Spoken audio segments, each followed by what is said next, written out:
दोस्तों, मेरा नाम राहुल है और मैं राजस्थान के भरतपुर का रहने वाला हूँ। मैं एक जाट फैमिली से हूँ। आज जो डरावनी घटना मैं आप लोगों के साथ शेयर करने जा रहा हूँ, वो मेरे जीवन में घटी एक बहुत ही भयंकर और डरावनी घटना है।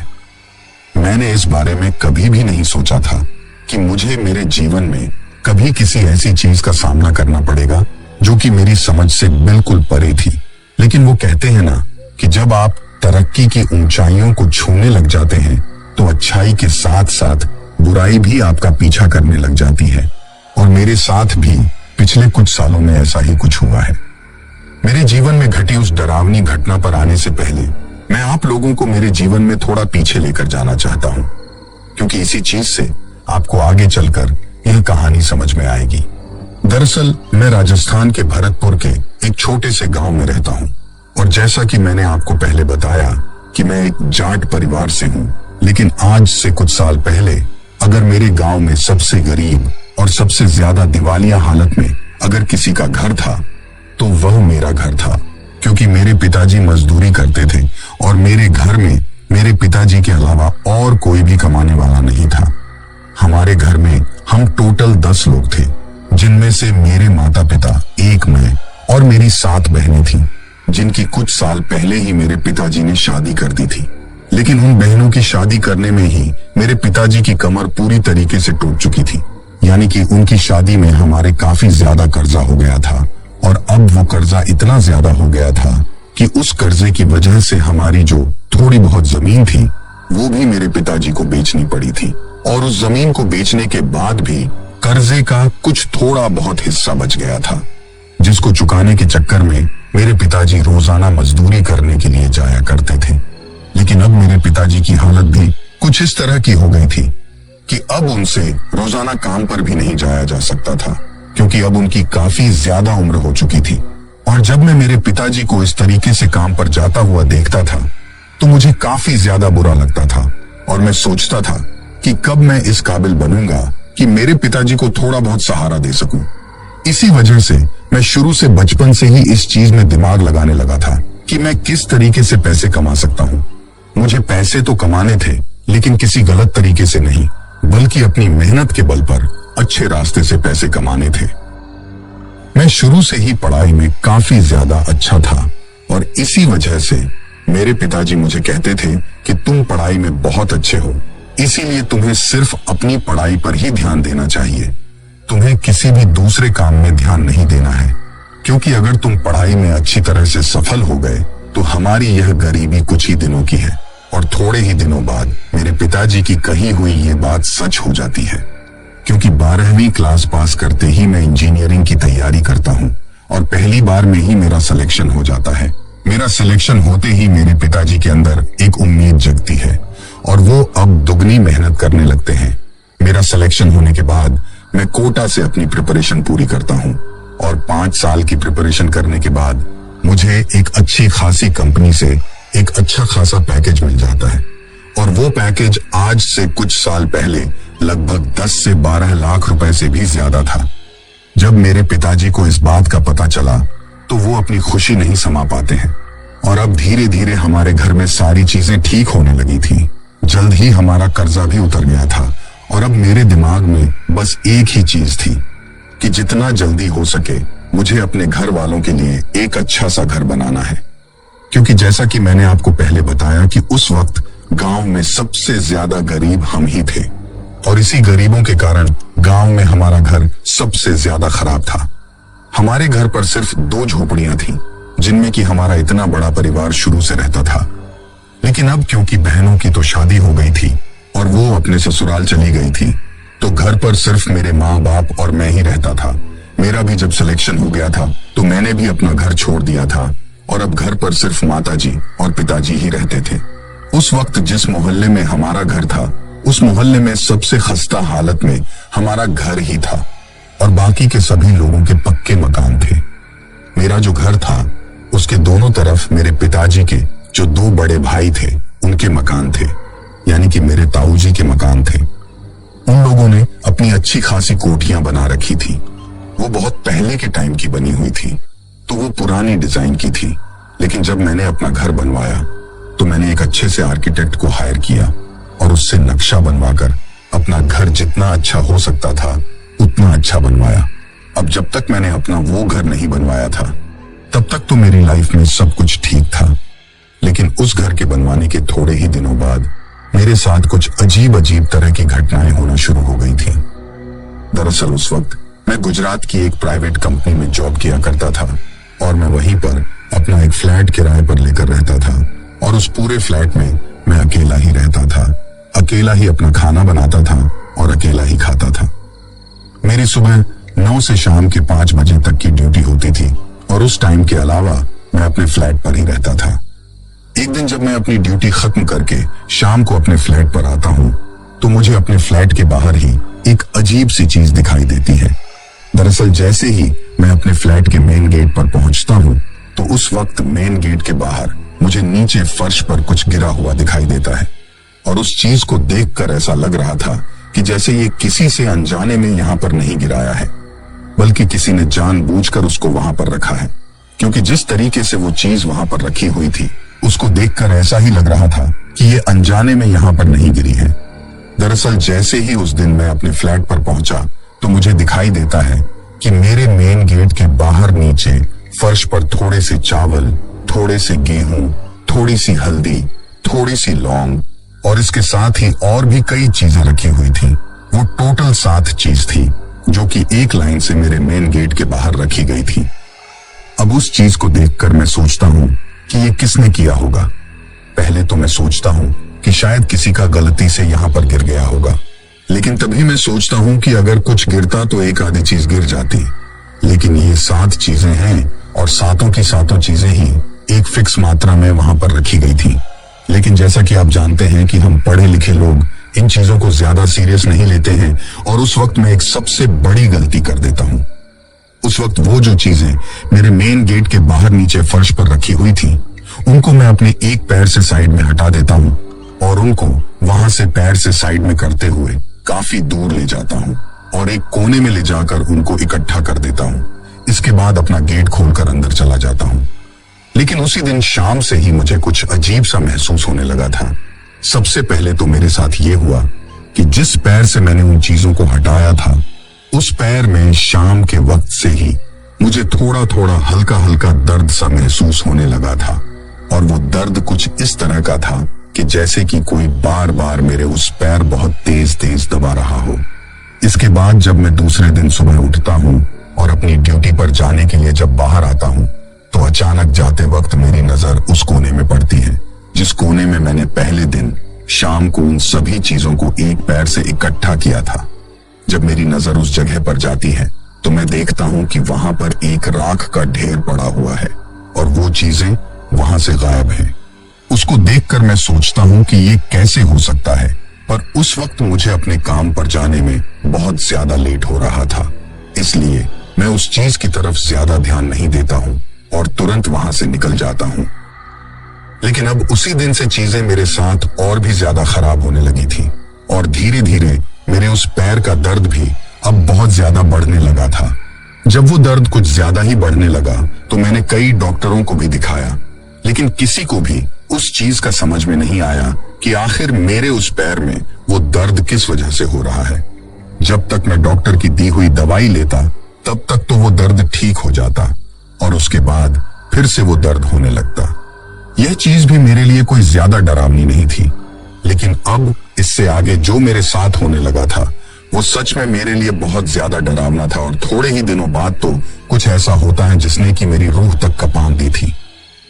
दरअसल एक दिन जब मैं अपने फ्लैट पर ही था तो अचानक से मेरे फ्लैट की डोरबेल बजती है और उस डोरबेल के बजने के बाद मैं जाकर दरवाजा खोलता हूँ। जब मैं दरवाजा खोलता हूँ तो मुझे बाहर एक औरत खड़ी हुई दिखाई देती है। वो दिखने में एक बिल्कुल नॉर्मल सी औरत लग रही थी और उसने साड़ी पहन रखी थी। जब मैं उससे पूछता हूँ कि कहिए क्या बात है, तो वो मुझसे कहती है कि साहब मैं काम वाली बाई हूँ और इस पूरी सोसाइटी में मैं कई लोगों के घर पर जाकर खाना बनाने का और बर्तन साफ करने का काम करती हूँ। अगर आपको भी किसी काम वाली बाई की जरूरत है तो आप मुझे काम पर रख लेना, मैं ज्यादा पैसे भी नहीं लूंगी, कम पैसों में ही आपका सारा काम कर दूंगी। लेकिन तभी मैं उससे कहता हूँ कि मैं तो इस फ्लैट में अकेला रहता हूँ और मैं खुद का खाना बनाकर खा लेता हूँ। मेरे यहाँ पर ज्यादा लोग नहीं रहते हैं, इसी वजह से मुझे किसी भी काम वाली बाई की जरूरत नहीं है। लेकिन जैसे ही मैंने उससे यह कहा तो वो मेरे साथ जबरदस्ती करने लगती है और मुझसे कहने लगती है कि साहब रख लो ना, मुझे काम की बहुत ज्यादा जरूरत है। अगर आप मुझे काम पर रख लोगे तो मेरा भी थोड़ा बहुत गुजारा हो जाएगा। लेकिन जब मैं उसे साफ साफ मना कर देता हूँ तो थोड़ी ही देर में उसका बात करने का रवैया बदल जाता है और अब वो मुझसे गुस्से में बात करने लगती है। वो मुझसे कहती है कि अगर तूने मुझे काम पर नहीं रखा तो तेरे साथ बहुत बुरा होगा। जैसे ही उसने मुझे ये बात कही तो मुझे भी उसके ऊपर बहुत ज्यादा गुस्सा आ जाता है और मैं उसको डांट फटकार कर वहां से भगा देता हूँ। जब वो वहां से जा रही होती है तो बार बार पलट कर मेरी तरफ देखती है और मुझे अजीब तरीके से घूरती है। उस वक्त उसकी आंखों में मुझे एक अजीब सा टशन दिखाई दे रहा था, जिसको देखकर मैं पहले तो सोचता हूँ कि ये किस तरह की औरत है, लेकिन फिर मैं उस चीज को नजरअंदाज कर देता हूँ और अपने फ्लैट का दरवाजा बंद करके अंदर आ जाता हूँ। अभी मुझे अंदर आए हुए कुछ ही सेकंड हुए थे कि तभी मेरे फ्लैट का दरवाजा फिर से खटकता है, पर इस बार बाहर जो कोई भी था वो डोरबेल नहीं बजा रहा था, बल्कि वो दरवाजे को ही खटखटा रहा था। मुझे लगा कि शायद वही औरत फिर से आ गई है। इसी वजह से मैं गुस्से में काफी तेजी से बाहर की तरफ जाता हूँ और झट से दरवाजा खोलता हूँ। लेकिन जब मैं दरवाजा खोलता हूँ तो मैं देखता हूँ कि बाहर तो कोई भी नहीं है और पूरी की पूरी जो गैलरी थी वो खाली ही थी। मैं सोचता हूँ कि अजीब बात है, कोई बाहर है भी नहीं, फिर दरवाजा कौन खटखटा रहा है। इसके बाद रात होती है और मैं सो जाता हूँ। लेकिन जैसे ही रात को मैं नींद में होता हूँ तो उस वक्त नींद में ही मुझे एक अजीब सी आवाज मेरे कानों में सुनाई देने लगती है और वो आवाज किसी के गुर्राने की थी। उस गुर्राने के साथ साथ ही किसी के कुछ गाने की आवाज भी मुझे सुनाई दे रही थी। उस वक्त उस आवाज को सुनकर मुझे नींदों में ऐसा लग रहा था कि जैसे मेरे अगल बगल में ही कोई मन ही मन में गुनगुना रहा हो, लेकिन उसकी वो गुनगुनाने की आवाज मुझे मेरे कानों में सुनाई देती है।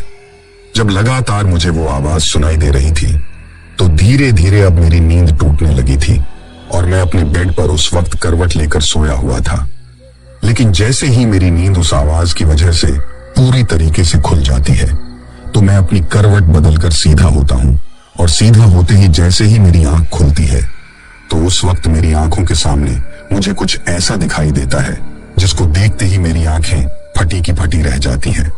और उस वक्त अचानक से ही नींदों में उठते ही वो सब देखकर मुझे कुछ समझ में ही नहीं आ रहा था कि मेरी आंखों के सामने ये क्या हो रहा है। और उस चीज को देखकर एक पल के लिए तो मैं बिल्कुल चौंक गया था। दूसरे ही पल मैं इतना ज्यादा डर गया था कि आप लोगों को मैं शायद उस डर को अब शब्दों में पूरी तरीके से पिरोकर आपके सामने पेश नहीं कर सकता, क्योंकि उस वक्त जिस स्थिति का मैंने सामना किया था उसको सिर्फ मैं ही समझ सकता हूँ कि वह मेरे लिए कितनी ज्यादा डरावनी और खौफनाक थी।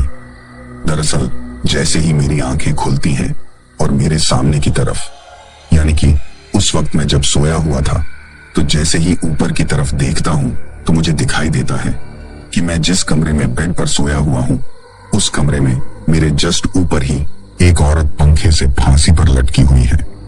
और उससे भी ज्यादा डरने वाली बात यह थी कि वो औरत और कोई नहीं बल्कि वही औरत थी जो आज दिन के समय मुझसे काम मांगने के लिए आई थी, जिससे मेरा थोड़ा बहुत झगड़ा भी हो गया था। और अगर अब मैं आप लोगों को इससे भी ज्यादा डरने वाली बात बताऊं तो वो बात ये थी कि वह औरत उस वक्त गले के बल फांसी पर लटके हुए भी लगातार अपनी आंखों को फाड़ फाड़ कर मेरी तरफ देख रही थी और उसके होंठ हिल रहे थे। वो गुनगुनाने की और गुर्राने की आवाज उसी औरत की थी।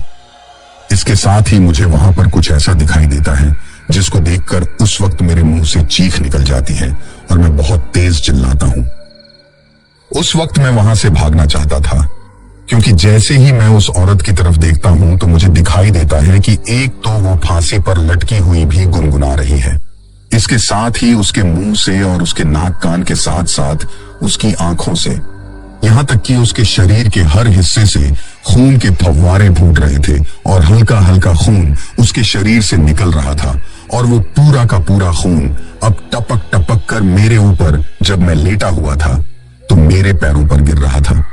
इस चीज को देखकर मैं इतना ज्यादा डर गया था कि उसको देखते ही अचानक से एक ही पल में मेरे पूरे शरीर पर पसीना आ जाता है और मैं सोचता हूं कि ये मेरे सामने क्या हो रहा है।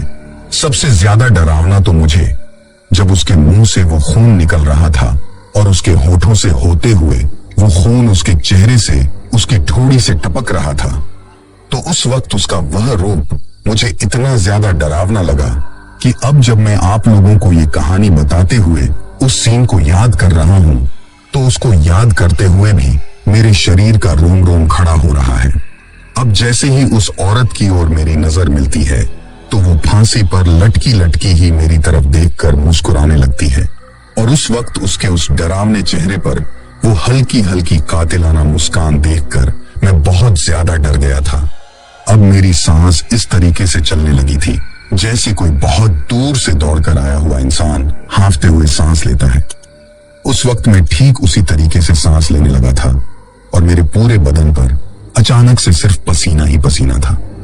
उसको उस तरह से फांसी पर लटकता हुआ देखकर और उसके उस डरावने चेहरे से उसके होठों से निकलते हुए उस खून को और उस खून के साथ ही उसकी उस कातिलाना मुस्कुराहट को देखकर मेरी तो बहुत ज्यादा हालत खराब हो गई थी। उसको देखते ही मैं बहुत तेज चिल्लाता हूं और चिल्लाने के साथ ही फटाक से अपने बेड से उठता हूं और बाहर की तरफ भाग जाता हूं। बाहर की तरफ भागते हुए भी मैं बहुत तेज तेज चिल्ला रहा था। अपने फ्लैट का दरवाजा खोलकर बाहर की तरफ भाग कर आता हूं, लेकिन उस वक्त रात के लगभग 3 बजे का वक्त था और मेरे अगल बगल के घरों में सभी लोग उस वक्त गहरी नींद में सो रहे थे। इसी वजह से जब मैं बाहर निकलकर काफी देर तक चिल्लाता रहता हूं तो भी कोई अपने घरों से निकलकर नहीं आता है। लेकिन तभी मुझे अपनी पीठ पीछे वही आवाज फिर से सुनाई देने लगती है। अब उस आवाज को सुनते ही जैसे ही मैं पलटकर अपने पीछे देखता हूं तो मुझे दिखाई देता है कि जो औरत थोड़ी देर पहले ही मेरे बेडरूम में फांसी के फंदे पर लटकी हुई थी, अब वो अजीब तरीके से फर्श पर मकड़ी की तरह चलते हुए मेरे उस बेडरूम से निकलकर मेन गेट की तरफ आ रही हैं और उसको मेरी तरफ आता हुआ देखकर मैं और भी ज्यादा चिल्लाने लगता हूं। उस वक्त मैंने सोच लिया था कि अगर जल्दी ही कोई बाहर नहीं निकला तो मैं यहां से भाग जाऊंगा, लेकिन तभी मेरे बगल वाले फ्लैट का दरवाजा खुलता है और उसमें जो फैमिली रहती थी वो पूरी की पूरी फैमिली ही बाहर आती है और मुझे इस तरीके से बदहवास हालत में चिल्लाता हुआ देखकर पहले तो वो लोग मुझसे पूछते हैं कि अरे राहुल क्या हुआ, तुम इतनी रात को इस तरीके से क्यों चिल्ला रहे हो। जब उन लोगों ने मुझसे वो बात पूछी तो एक पल के लिए मेरी नजर उनकी तरफ चली जाती है। तभी मैं उन लोगों को मेरे फ्लैट की तरफ हाथ से ही इशारा करते हुए कुछ दिखाने की कोशिश करता हूं, लेकिन जैसे ही वापस मेरी नजर मेरे फ्लैट के अंदर की तरफ जाती है तो वहां पर कुछ भी नहीं था और मेरे हाथ का इशारा देखकर वो लोग भी मेरे फ्लैट के अंदर देखते हैं, लेकिन उस वक्त वहां पर उन्हें भी कुछ भी दिखाई नहीं देता है। सिर्फ उन्हें ही नहीं बल्कि मुझे भी कुछ भी दिखाई नहीं देता है। इसके बाद मैं उन लोगों को मेरे साथ हुई उस पूरी घटना के बारे में बताता हूं। जब उन लोगों ने मेरे मुंह से वह बात सुनी तो वो मुझसे कहते हैं कि तुमने शायद कोई बुरा सपना देख लिया होगा और उस सपने को ही तुम हकीकत मानकर नींद में ही भागकर बाहर आ गए हो। जब उन लोगों ने मुझसे वह बात कही तो मैं उनसे कहता हूं कि नहीं, मैं बिल्कुल भी नींद में नहीं था, मैं पूरे होश में था और वो चीज मेरे साथ सच में हुई है। इसके बाद कुछ ही देर में उन लोगों से बातें करते करते ही सुबह हो चुकी थी, लेकिन उस वक्त मैं जिस कंपनी में काम करता था उसका मेरे ऊपर काम का बहुत ज्यादा प्रेशर था। इस वजह से मैं अब उस चीज को सोचना छोड़कर नहा धोकर तैयार होता हूँ और अपनी ड्यूटी पर जाने के लिए अपने फ्लैट से निकलता हूँ। उस वक्त उस सोसाइटी में मेरा फ्लैट 4थे माले पर था। जब मैं उस दिन अपनी ड्यूटी पर जा रहा था तो मैं 4थे माले से उतरकर जब 3रे माले पर आता हूँ तो मुझे वही औरत एक फ्लैट से निकलकर बाहर की तरफ जाती हुई दिखाई देती है। वो बिल्कुल उसी तरीके से दिख रही थी जिस तरीके से उस दिन वो मेरे पास काम मांगने के लिए आई थी और कुछ ही घंटे पहले उसका वह डरावना रूप और उसको उस तरीके से फांसी पर लटका हुआ देखकर मैं बहुत ज्यादा डर गया था और अब अचानक से ही उसको इस तरीके से मेरे सामने से निकलकर जाता हुआ देखकर मैं फिर से बहुत ज्यादा डर जाता हूं और उसको देखते ही वहीं पर अचानक से रुक जाता हूं। लेकिन जैसे ही मैं वहां पर रुकता हूं तो चलते चलते ही उस औरत की नजर अचानक से मेरे ऊपर पड़ती है मेरी तरफ देखते देखते ही वो पहले तो मुस्कुराती है और फिर अपने मुंह को अजीब तरीके से बनाती है। जब वो अपने मुंह को अजीब तरीके से बनाती है तो मुझे उसके दांत दिखाई देते हैं, और सिर्फ दांत ही नहीं बल्कि उसके मुंह का पूरा जबड़ा दिखाई देता है। जब मुझे उसके मुंह का जबड़ा दिखाई देता है तो मुझे उसके मुंह में साइड के 2 दांत बहुत ही ज्यादा लंबे लंबे दिखाई दे रहे थे। उन दांतों को देखकर ऐसा लग रहा था जैसे कि ये किसी डायन या चुड़ैल का मुंह हो। अब वह औरत मुझे उस तरीके से देखते हुए पता नहीं अचानक से ही कहां गायब हो गई थी, और उसके गायब होते ही पहले तो मैं कुछ देर तक वहीं पर खड़ा रहता हूं, फिर डरते डरते नीचे उतरता हूं, और जब मैं नीचे उतरता हूं तो वहां पर मुझे कुछ भी दिखाई नहीं देता है। इसके बाद मैं उस दिन अपनी ड्यूटी पर चला जाता हूं। अब दिन ब दिन मेरा वो एक पैर बहुत ज्यादा कमजोर होता जा रहा था। अब वो पैर इतना ज्यादा कमजोर हो गया था कि जब मैं दूसरे पैर के बराबर उसको देखता था तो वो पैर उसका आधा हो गया था, यानी कि वो पैर पूरी तरीके से सूख चुका था, और अब तो उस पैर से चलने में भी मुझे बहुत ज्यादा दिक्कत होने लगी थी। अब उस दिन काम खत्म करने के बाद मैं शाम को फिर से अपने फ्लैट पर आता हूँ, लेकिन उस दिन मैं बहुत ज्यादा डर रहा था, और डरते डरते ही मैं अपना खाना बनाता हूँ और खाता हूँ, लेकिन तब मुझे कुछ भी नहीं होता है। उसके बाद मैं सोने की कोशिश करता हूँ, लेकिन उस रात मुझे नींद नहीं आ रही थी। जब मैंने अपनी घड़ी में टाइम देखा तो उस वक्त रात का 1 बज रहा था। घड़ी में टाइम देखते देखते ही पता नहीं मुझे अचानक से कब नींद आ जाती है और मैं सो जाता हूँ। लेकिन कुछ ही घंटे बाद जब मैं सो रहा था तो मेरे साथ कुछ ऐसा होता है जो कि पहले दिन रात को मेरे साथ जो कुछ हुआ था उससे भी कई गुना ज्यादा खतरनाक था। उस दिन लगभग मेरी जान जा ही चुकी थी। दरअसल उस वक्त मैं अपने बेड पर सोया हुआ था, और पहले दिन की तरह ही उस दिन भी मैं करवट लेकर ही सोया हुआ था।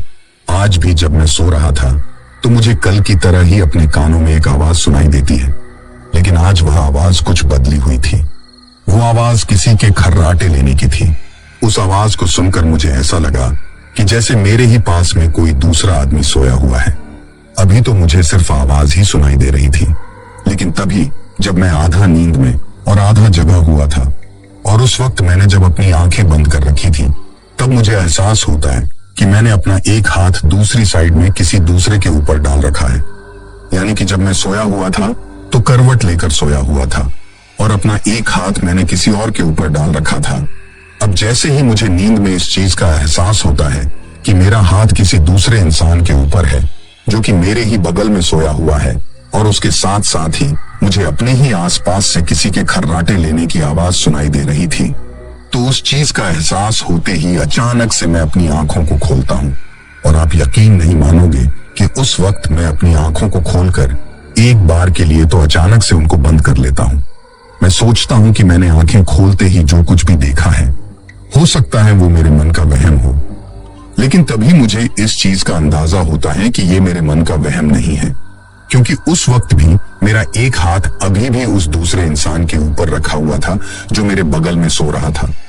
उस वक्त मेरा वो हाथ इस तरीके से उसके ऊपर रखा हुआ था जैसे कि कोई छोटा बच्चा अपनी माँ के पास सोते हुए अपने एक हाथ को अपनी माँ के ऊपर रखता है। ठीक उसी तरीके से उस वक्त जो कोई भी मेरे बगल में सो रहा था, मेरा हाथ उसी तरीके से उसके ऊपर रखा हुआ था। अब इस चीज का एहसास होते ही मैं सोच लेता हूँ कि यह मेरे मन का वहम नहीं बल्कि ये हकीकत है, और सच में ही कोई मेरे बगल में सोया हुआ है। उस एक पल के लिए जब मैंने आंख खोली थी तो मुझे मेरे सामने एक चेहरा दिखाई दिया था, और आपको भी जानकर हैरानी होगी कि वह चेहरा किसी और का नहीं बल्कि उसी औरत का था जो पहली रात मुझे फांसी पर लटकी हुई दिखाई दी थी, और दूसरे दिन मुझे बाहर ग्राउंड में दिखाई दी थी, जिसके 2 दांत बाहर किसी चुड़ैल या डायन की तरह निकले हुए थे। अब मैं डरते डरते धीरे धीरे फिर से अपनी आंखों को खोलता हूँ, और अब भी मुझे वही औरत अपने सामने दिखाई देती है। उस वक्त वो मेरे इतने ज्यादा करीब लेटी हुई थी कि उसकी सांसों को भी मैं महसूस कर सकता था, और उसकी सांसों में इतनी ज्यादा बुरी दुर्गंध आ रही थी कि उस वक्त मेरा सांस लेना भी दुश्वार हो रहा था। अब कुछ पल के लिए तो मैं उस चीज को महसूस करता हूँ, और जब मुझे इस चीज का यकीन हो जाता है कि हाँ ये वही औरत है जो मेरे बगल में सोई हुई है, तो फिर मैं अचानक से उछलकर साइड में गिरता हूँ, और उस वक्त मैं बेड से नीचे गिर चुका था। अब मुझे बेड से नीचे गिरते ही वो बेड पर सोई हुई औरत जो कि उस वक्त चुड़ैल की तरह दिखाई दे रही थी, वो बेड से खड़ी होकर बेड के ऊपर बैठ जाती है और मेरी तरफ देखकर अजीब तरीके से गुर्राने लगती है। जब शुरू में मुझे देखकर वो गुर्राने लगती है तब तो उसका रूप इतना ज्यादा डरावना नहीं था, लेकिन धीरे धीरे अब उसका चेहरा बदलने लगा था और अब अचानक से ही उसके मुंह से एक खून की लार निकलती है। जैसे ही वो खून की लार निकलती है तो मैं समझ जाता हूं कि आज भी मेरे साथ पिछली रात की तरह ही कुछ होने वाला है। अब वो लार धीरे धीरे बहुत ज्यादा निकल रही थी और लार के निकलते निकलते ही अब उसके मुंह से पूरी तरीके से खून निकलने लगा था और ठीक पहले दिन की तरह ही अब कुछ ही देर में उसके शरीर से अलग अलग जगह से खून के फव्वारे से निकलने लगे थे, जो कि अब मेरे पूरे बेड पर पड़ रहे थे। अब मैं नीचे पड़ा पड़ा एकटक उसको देखे जा रहा था।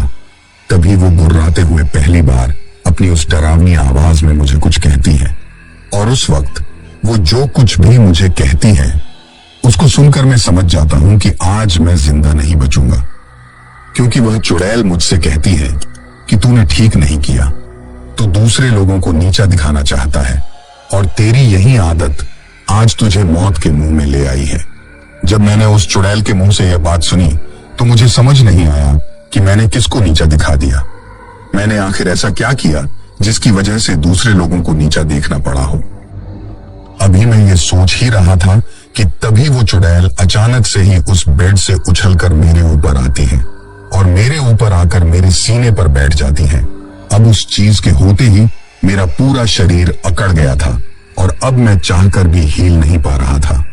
अब मेरे ऊपर बैठकर वो चुड़ैल मेरे साथ कुछ ऐसा करने लगी थी जिसके बारे में मैंने कभी सोचा भी नहीं था। पहले तो जैसे ही वो मेरे ऊपर आकर मेरे सीने पर बैठती है तो मैं सोचता हूं कि शायद अब ये मेरा गला दबाकर मुझे यहीं पर मार देगी, लेकिन वो ऐसा कुछ भी नहीं करती है, बल्कि वो कुछ अलग ही करने लगती है, जिसको देखकर मैं डरने के साथ साथ काफी ज्यादा शर्मिंदा भी हो जाता हूँ। दरअसल वह चुड़ैल अब धीरे धीरे एक एक करके मेरे शरीर के ऊपर उस वक्त मैंने जो कपड़े पहन रखे थे उनको फाड़ने लगती है और अब उसने लगभग मेरे शरीर के पूरे कपड़े फाड़ दिए थे। वो उन कपड़ों को फाड़ फाड़ कर इधर से उधर फेंक रही थी और उस वक्त मैं इतना ज्यादा डर चुका था कि मैं अपने मुंह से भी कुछ नहीं बोल पा रहा था, क्योंकि उस वक्त डर के मारे मेरी पूरी तरीके से घी बैठ चुकी थी। लेकिन तभी कुछ ऐसा होता है जिसके होने के बाद मुझे अपने आप को बचाने की एक उम्मीद नजर आती है। दरअसल जब वो चुड़ैल मेरे शरीर के कपड़े फाड़ रही थी तो लगभग उसने मेरे शरीर पर पहने हुए पूरे कपड़े फाड़ दिए थे और उन कपड़ों को फाड़ते फाड़ते ही अचानक से वो चुड़ैल उछलकर मेरे ऊपर से साइड में गिर जाती है और साइड में गिरते ही जब मैं अपनी नजरों को उसकी तरफ घुमाता हूं तो उसका एक हाथ पूरी तरीके से जल चुका था और वो अपने उस जले हुए हाथ को बार बार फूंक मार रही थी और अजीब तरीके से हल्की हल्की आवाज में गुर्रा रही थी। मैं सोचता हूं कि आखिर ऐसा क्या हुआ जिसकी वजह से इस चुड़ैल का हाथ जल गया। इसके बाद जब मैंने गौर से देखा तो मुझे पता चला कि मेरी कमर पर जो मैंने ताबीज पहन रखा था उस ताबीज को छूते ही इस चुड़ैल का हाथ जल गया है। इस चीज को देखते ही मुझे यह समझ में आ गया था कि अब मेरा यहाँ से बचकर निकलने का एक ही रास्ता है और वो रास्ता यह ताबीज है। दरअसल वो ताबीज मेरी माँ ने मुझे दिया था और मुझे कहा था कि इसे हमेशा अपनी कमर पर बांध कर रखना, ये तुम्हें हमेशा बुरी चीजों से बचाएगा। जो भी कोई बुरी और नकारात्मक ऊर्जा होगी वो इस ताबीज के रहते तुम्हारा कुछ भी नहीं बिगाड़ पाएगी। अब जैसे ही मेरी माँ की कही हुई वो बात मुझे याद आती है तो मुझे इस चीज का यकीन हो जाता है कि अब इस ताबीज के बल पर ही मुझे अपने आप को बचाकर यहाँ से निकालना है। अभी मैं ये सोच ही रहा था कि तभी वो चुड़ैल फिर से गुस्से से उठकर मेरी तरफ आती है, लेकिन जब तक वो मेरी तरफ आती उससे पहले ही मैं फटाक से अपनी कमर से ताबीज को खोलने लगता हूँ और उस ताबीज को खोलकर अपने हाथ में ले लेता हूँ। उसको अपने हाथ की मुट्ठी में लेकर उस चुड़ैल की तरफ करता हूँ। जैसे ही मैं उस ताबीज को उस चुड़ैल की तरफ करता हूँ तो वो मेरे पास नहीं आ पाती है और उछलकर दूर हो जाती है। तभी मैं थोड़ी हिम्मत करके वहां से खड़ा होता हूँ और अपने कदमों को पीछे करने लगता हूँ। अब मैं धीरे धीरे पीछे की तरफ अपने कदमों को बढ़ा रहा था और मैं दरवाजे की तरफ जाने की कोशिश कर रहा था। जैसे ही उस चुड़ैल ने मुझे बाहर जाते देखा कि अब मैं पीछे जा रहा हूँ तो वो भी अब मेरी तरफ धीरे धीरे आगे बढ़ने लगी थी, लेकिन उस ताबीज के रहते वो मेरे को छू नहीं पा रही थी। अब मैं अपने फ्लैट से बाहर निकलता हूँ और जिस भी स्थिति में उस वक्त में था, उसी स्थिति में बदहवास होकर वहां से भागता हूँ। उस दिन शायद भगवान थोड़ा बहुत मेरे साथ थे, इसी वजह से जब मैं बाहर निकलकर भाग रहा था तो मुझे मेरे पड़ोस के ही फ्लैट में रहने वाले एक अंकल बाहर की तरफ टहलते हुए दिखाई देते हैं। उन अंकल की शुरू से ही आदत थी कि वो सुबह के 4 बजने से पहले ही उठ जाया करते थे और सुबह सुबह घूमा करते थे। जब उन्होंने मुझे इस तरीके से उस हालत में भागते हुए देखा और जैसे ही मेरी नजर उन अंकल की तरफ पड़ी तो उन अंकल को देखते ही मैं उनके पास दौड़ कर जाता हूँ और उनसे कहता हूँ कि आप मुझे बचा लीजिए। तभी वो मुझसे पूछते हैं कि क्या हुआ, तुम इस तरीके से इस हालत में कैसे आए। तो मैं उनसे कहता हूं कि पहले आप मुझे अपने साथ अपने घर पर ले चलिए, उसके बाद मैं आपको सारी कहानी बताता हूं। फिर वो अंकल मुझे अपने घर पर ले जाते हैं और पहले मुझे पानी पिलाते हैं और फिर कुछ कपड़े देते हैं पहनने के लिए। इसके बाद मुझे बिठाकर आराम से सारी बात पूछते हैं और मैं उनको तसल्ली से सारी बात बताता हूं। अभी मैं उन्हें उस चुड़ैल के बारे में बता ही रहा था कि तभी अचानक से ही उनके फ्लैट के दरवाजे को खटखटाने की आवाज आती है और उस आवाज को सुनते ही मैं बहुत ज्यादा डर जाता हूँ। मैं उनसे कहता हूँ कि शायद वो चुड़ैल मेरा पीछा करते हुए यहाँ तक आ गई है। तो वो मुझसे कहते हैं कि तुम डरो मत और इस ताबीज को अपने हाथ में रखो। अब वो मुझे ये कह ही रहे थे कि तभी बाहर से उस चुड़ैल की आवाज आती है कि यह दरवाजा खोल दे, आज मैं तुझे नहीं छोड़ूंगी।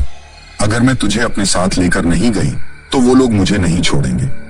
मेरे को तुम्हारे पास भेजा ही इसलिए गया था कि मैं तुम्हें मारकर तुम्हारी आत्मा को हमेशा हमेशा के लिए अपने साथ ले जा सकूं।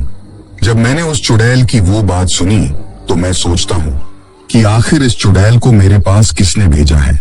वो चुड़ैल जब तक सुबह नहीं हुई थी तब तक बार बार वो दरवाजा खटखटा रही थी, लेकिन जैसे ही सुबह का टाइम होता है तो फिर वो खटखटाने की आवाज बंद हो जाती है और उसके बाद उसी दिन मैं वहां से निकलकर अपने गांव आ जाता हूँ।